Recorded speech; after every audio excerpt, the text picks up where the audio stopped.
अतीत की यादें एक भावुक इंसान की कहानी है जिसकी ज़िंदगी में एक बुरा समय आता है और वह उसके बारे में सोचकर हमेशा परेशान रहता है।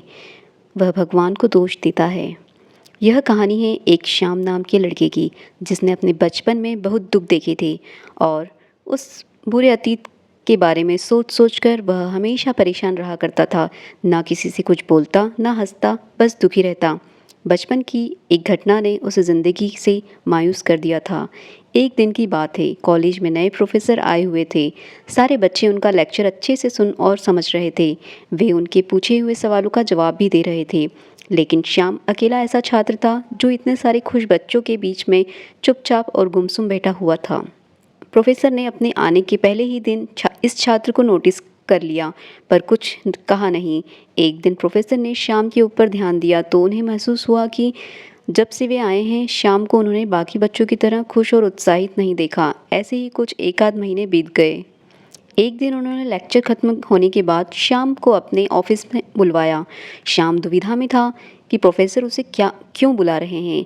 ऑफिस में पहुंचने पर प्रोफेसर ने उसे बैठने को कहा और बैठते ही उन्होंने पूछा, क्या बात है, तुम हमेशा उदास क्यों रहते हो? किसी चीज़ को लेकर परेशान हो क्या?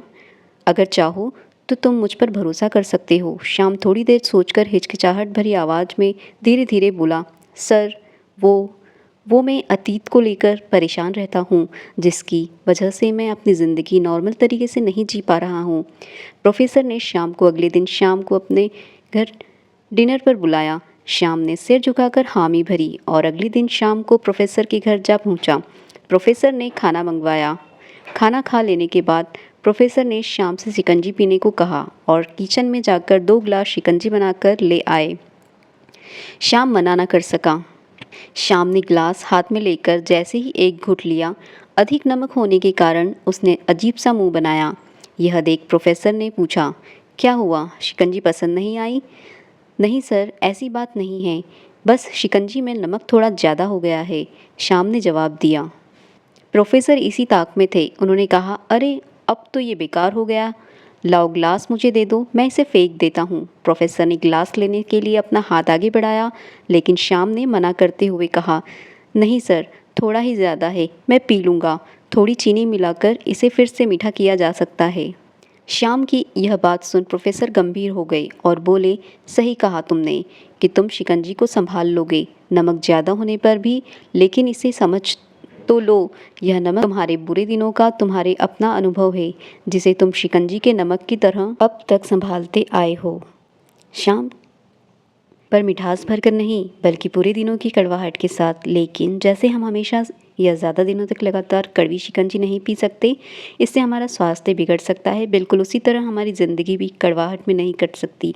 तुम्हें शिकंजी को मीठा करना ही हो, करने के साथ साथ अपनी ज़िंदगी में भी मिठास लानी होगी ताकि तुम खुश रह सको। हम सबकी ज़िंदगी में बुरा समय आता है, जैसे नमक को शिकंजी से बाहर नहीं निकाल सकते, बस चीनी मिलाकर उसकी कड़वाहट कम कर सकते हैं, वैसे ही बुरे अनुभवों को भी जीवन से अलग नहीं कर सकते, पर ज़िंदगी में अच्छे पलों को जोड़कर उसे मीठा कर सकते हैं। प्रोफेसर की बात श्याम की समझ में आ गई थी।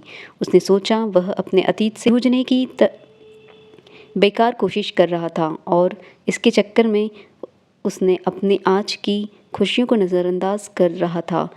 उसने निश्चय किया कि अब वह बीती बातों से परेशान नहीं होगा और अपनी ज़िंदगी में हमेशा खुश रहेगा।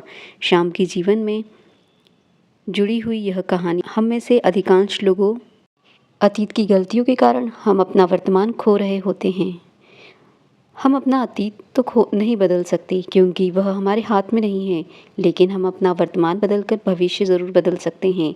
अगर हम अपना अतीत भूलकर आगे नहीं बढ़े तो अतीत की वह बात जो हमें आज तक डराती आई है वह हम पर हावी होकर हमारा सब कुछ छीन लेगी और हम अतीत के दुखद क्षणों में सिमट कर रह जाएंगे। अतः भूलिए अतीत को और आगे बढ़िए, आने वाली खुशियाँ आपका इंतज़ार कर रही है।